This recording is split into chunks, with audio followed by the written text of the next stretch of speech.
Otep à tous, bienvenue sur la chaîne des panafricanistes par essence, par conviction et par excellence.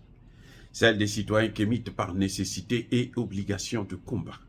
Nous sommes une chaîne qui n'est guidée que par nos ancêtres et rien que par les ancêtres qui appartiennent à l'égrégore du monde noir. Par conséquent, nous ne croyons en aucun Dieu venu de l'étranger. Toutefois, cette vidéo n'est aucunement destinée à inciter à la haine ou à la violence, car nous menons un combat qui est d'abord et avant tout spirituel, intellectuel et démocratique. Ensuite, il est politique, géopolitique et géostratégique contre l'impérialisme, le colonialisme, le néocolonialisme et l'endocolona, qui sont tous qualifiés de crimes contre l'humanité. Nous menons ce combat sur la base du principe fondamental que nous avons hérité de nos ancêtres kémites, qui est celui de la Mahat, c'est-à-dire solidarité, vérité et justice.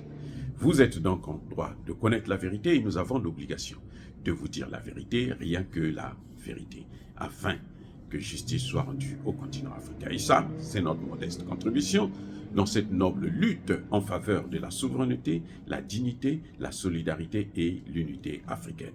C'est exactement ça que nous appelons le panafricanisme. Bien-aimés frères et sœurs, je ne sais pas si je vous ai déjà dit que le Burkina Faso, le président Ibrahim Traoré en personne, a posé la première pierre pour la construction d'une raffinerie de l'or au Burkina Faso. Eh oui, le Burkina Faso va se doter, est en train de se doter d'une raffinerie pour transformer désormais l'or de son pays au Burkina Faso. Dorénavant, on ne va plus prendre l'or, la matière première, on amène en Belgique, on amène en France, on amène aux États-Unis ou je ne sais où, on va en transforme et puis on vient revendre encore au Burkinabé très cher. Non. Désormais, on transforme là, ça crée des emplois, c'est ça le premier avantage, ça crée des emplois, ça crée la richesse et maintenant on vend ça, on a plus d'argent, donc ça enrichit le pays et les gens qui en ont besoin viennent consommer leurs produits sur place. Mon Dieu, qu'est-ce qu'on peut demander? Je crois que même Blaise Compaoré, là où il est, là, il doit avoir honte. Damiba, qui a perdu le pouvoir, là, qui est au Togo, là, je ne sais pas s'il est toujours là. Maintenant, là, il doit se dire, mais Dieu merci. Parce que lui, au moins, il est venu nous sortir de cette situation. Le même Damiba, quand il va repartir chez lui, là, il saluera son cadet. Que non, oui, tu as été formidable. Et je pense qu'il doit se dire qu'il avait raison de faire un coup d'État. Le Burkina Faso ne va plus envoyer son or à l'étranger pour créer des emplois à l'étranger, pour qu'eux, ils décident qu'ils vendent comme ils veulent. Le Burkina Faso avait déjà commencé avec l'alimentation. Une compagnie qui va transformer la tomate sur place. Vous savez quoi? Eh bien, c'est que le Burkina Faso a fait la raffinerie là. En fait, c'est dans le Sahel. Ils sont mal. Oh là là, c'est dur pour eux. Le Sahel,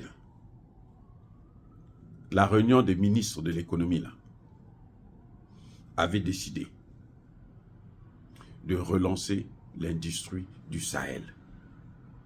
Donc, ce que vous voyez que le Burkina Faso a fait là, il y aura aussi une raffinerie au Mali et il y aura une raffinerie au Niger. Ces trois pays-là vont maîtriser maintenant l'or de leur pays. Et ils ne vont pas s'arrêter là. Hein. Il y a le domaine aussi agricole, dans l'alimentation. Ils ne vont pas s'arrêter là. Et vous savez que pour industrialiser, le professeur Agbo nous a démontré par A plus B, à qui veut l'entendre, que l'industrialisation passe par la monnaie. Vous n'avez pas une monnaie à vous. Vous n'allez pas vous industrialiser.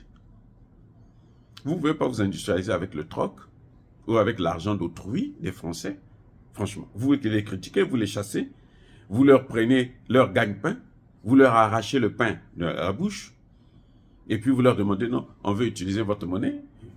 C'est que, à moins qu'ils soient des idiots, des fous, mais comme ils ne sont pas fous, eh bien, nous savons que les choses vont se faire correctement. Mais alors, on va, mais lentement mais sûrement.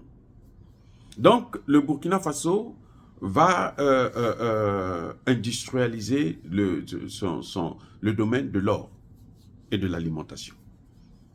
Et comme ils sont dans une alliance qui est en train de se renforcer de plus en plus, il y a eu dernièrement les présidents qui se sont rencontrés, les premiers ministres qui se sont rencontrés au Mali, là, les experts, ceux qui ont la matière grise, là, qui réfléchissent sur ces questions, qui sont en train de travailler là-dessus. Ah, je vous rappelle, le Burkina Faso a le vaccin contre le paludisme. L'OMS ne veut pas utiliser ça parce que ça ne va pas apporter de l'argent aux Occidentaux. Mais les Africains qui veulent à tout prix avoir le vaccin, c'est là-bas qu'il faut aller. Bref, c'était une parenthèse. Donc, on est en train d'industrialiser le Sahel, ce qui va créer des emplois. Et le Sahel, c'est un grand marché de 80 millions d'habitants, étendu sur 2 800 000 km². Vous voyez? Donc, il y a du travail. Il y aura le travail pour tous. Pour tous les Africains, pas seulement pour les originaires du Sahel. Non, c'est pour nous tous les Africains. C'est pour ça que nous soutenons cette initiative. Et ils n'ont pas intérêt à échouer, parce que s'ils échouent, nous sommes foutus. Ces gens-là, ils vont nous écraser, y compris les complices, leurs valets locaux, les endocollants là. Même eux, on va les écraser. Eh bien, regardez ce qu'ils ont fait de Soro, comment on l'a pourchassé partout. Ah oui, Soro maintenant peut dormir tranquille parce qu'il est au Niger. Et ce n'est pas pour rien. Dire cela, c'est inciter à la haine ou à la violence. Non, nous encourageons que les États du Sahel puissent aller encore plus fortement dans ce domaine-là de la vraie souveraineté. Ils ont déclaré les ministres des Finances et de l'Économie, ils ont déterminé 3 domaines de souveraineté qu'il faut absolument maîtriser. La souveraineté politique, la souveraineté économique et monétaire et la souveraineté militaire et sécuritaire. Dire cela, bien aimé, ce n'est pas inciter à la haine. Soyez bénis, soyez abondamment bénis par le Dieu des Kémites et par nos ancêtres angélisés, mais que tous ceux qui persécutent le continent africain le pillent et le déstabilisent, qu'ils soient noirs, blancs, chinois, arabes, juifs, indiens ou qui qu'ils soient punis, maudits, foudroyés, neutralisés, écrasés, effacés par le Dieu des Kémites et par nos ancêtres angélisés. Vive l'Afrique éternelle, j'ai dit et j'assume.